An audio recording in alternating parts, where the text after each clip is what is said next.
കൂടുതൽ വാർത്തകളും വീഡിയോകളും കാണാൻ ഈ ചാനൽ സബ്സ്ക്രൈബ് ചെയ്യുക. കൂടെ ബെൽ ബട്ടൺ അമർത്തുക. നമസ്കാരം. ഏഷ്യ ലൈവ് ടിവിയുടെ എപ്പിസോഡിലേക്ക് എല്ലാ മാന്യപ്രേക്ഷകർക്കും ഹൃദയം നിറഞ്ഞ സ്വാഗതം.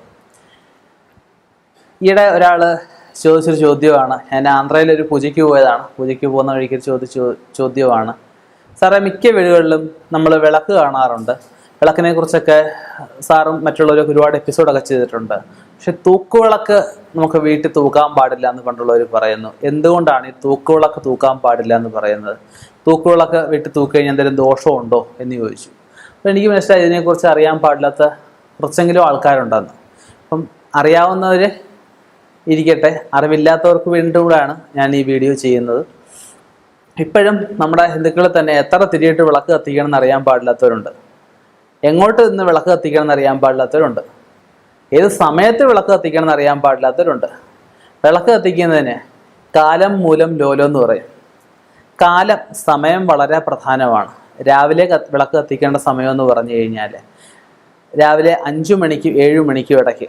ഈ സമയത്താണ് വിളക്ക് കത്തിച്ച് പ്രാർത്ഥിക്കുന്നത്. 7 മണിക്ക് കത്തിക്കാൻ പാടില്ല എന്ന് ചോദിച്ചാൽ ഉത്തമമായിട്ട് പറയാൻ സമയമാണ് 5 തൊട്ട് 7 വരെ. ഇത് കഴിഞ്ഞാൽ മധ്യമമായിട്ട് 11 മണി വരെ മധ്യമമായിട്ട് കത്തിക്കാം. 11 മണി കഴിഞ്ഞാൽ അധമമായിട്ടാണ് 11 തൊട്ട് 3 വരെ നമ്മൾ പറയുന്നത്. ഈ സമയത്ത് വിളക്ക് കത്തിക്കാറില്ല. പിന്നെ വൈകിട്ട് കത്തിക്കുന്നതും ഈ പറഞ്ഞതുപോലെ തന്നെ 5 മണി തൊട്ട് നമുക്ക് 7 മണി വരെ കത്തിക്കാം. 7 മണി കഴിഞ്ഞാൽ പിന്നെ 9 മണി വരെ നമുക്ക് മധ്യമമായിട്ട് കത്തിക്കാം. 10 മണി വരെ കത്തിക്കുന്ന പക്ഷക്കാരും ഉണ്ട്. 10 മണി കഴിഞ്ഞാൽ പിന്നെ കത്തിക്കാറില്ല.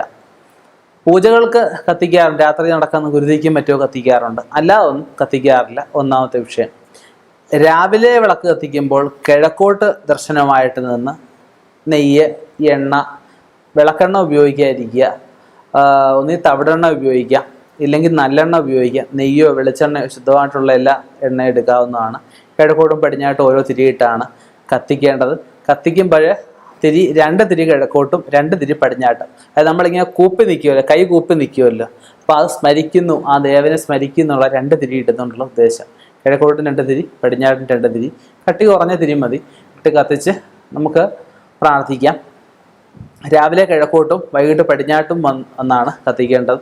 കാലം മൂലം ഞാൻ പറഞ്ഞില്ലേ, തീരെ കനം കുറഞ്ഞ തിരി. ഇപ്പോൾ ഒരു തിരി കത്തിക്കാൻ ഇതുള്ളെങ്കിൽ ഒരു തിരി മൂലം ചെറിയ രീതിയിൽ കത്തിച്ചാലും മതി. 2 നാമം ജപിച്ചാലും മതി.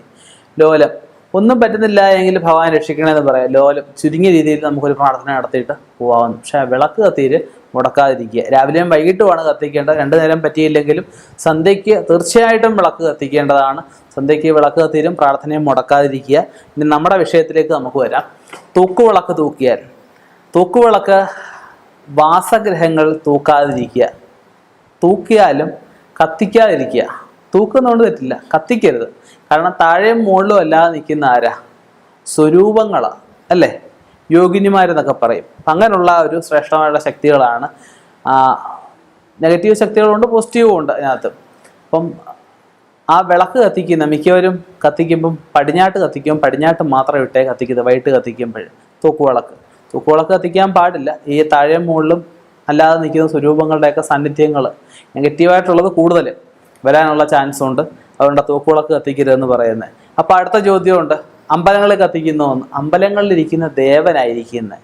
അമ്പലത്തിൽ നിങ്ങളൊക്കെ പോകുമ്പോൾ കണ്ടിട്ടില്ല, ചുറ്റും ഒരുപാട് ഉപദേവന്മാരുണ്ട്, ബലിക്കല്ലുകളൊക്കെ ഉണ്ട്. ഇതൊക്കെ ഭഗവാന്റെ ഓരോ സ്വരൂപങ്ങളായിട്ടല്ലേ, ഭഗവാന്റെ ഓരോ ഭൂതഗണങ്ങളായിട്ടൊക്കെയാണ് പറയാം. ഭഗവാനെ ക്ഷേത്രത്തിന് രക്ഷിക്കുന്നതിന് ക്ഷേത്രപാലകരായിട്ട് അവരോട് നിൽക്കുന്നത്. അപ്പോൾ ഒരു നെഗറ്റീവും അങ്ങോട്ട് വരത്തില്ല. അതുകൊണ്ട് ക്ഷേത്രങ്ങളിൽ കത്തിക്കുന്നതും വീടുകളിൽ കത്തിക്കാൻ പാടില്ല എന്ന് പറയുന്നതിൻ്റെയും കാരണം അതാണ്. ക്ഷേത്രത്തിൽ പോസിറ്റീവ് ശക്തിയുടെ അഭാവം കൂടി നിൽക്കുന്ന അവസ്ഥയിൽ ഒരു ചെറിയ നെഗറ്റീവ് പോലും അവിടെ വരികയില്ല. ചിലരൊക്കെ ആവാസ ബിംബങ്ങളൊക്കെ ക്ഷേത്രത്തിൽ കൊടുക്കാറുണ്ട്. ആ ചെറിയ നെഗറ്റീവ് പോലെ അവിടെ ചെന്ന് കഴിഞ്ഞാൽ പോസിറ്റീവായിട്ട് ഭഗവാന്റെ ആ ഒരു കലകളിലങ്ങ് ലയിക്കും. പിന്നെ ഒരുപാട് നെഗറ്റീവ് വരുമ്പോൾ 12 വർഷത്തിലൊരിക്കൽ അതൊരു ക്ഷേത്രത്തിൽ വർഷാവർഷം തന്ത്രി വന്നിട്ട് ശുദ്ധാധികാരികളും ഒക്കെ ചെയ്യുന്നുണ്ട്. 12 വർഷത്തിലൊരിക്കൽ സൂക്ഷ്മമൊക്കെ കഴിച്ച് അവിടെയുള്ള നെഗറ്റീവ്സ് ഒക്കെ അവർ മാറ്റാറുണ്ട്. ചിലപ്പോൾ 12 വർഷത്തിൽ കൂടുതൽ എടുത്തുനിന്നിരിക്കും. എന്തായാലും ക്ഷേത്രത്തിൻ്റെ കാര്യം വിട്ടേക്കൂ. വീടുകളിൽ ഇങ്ങനെയുള്ള തൂക്കുവിളക്ക് തൂക്കിയിടുന്നതുകൊണ്ട് തെറ്റില്ല.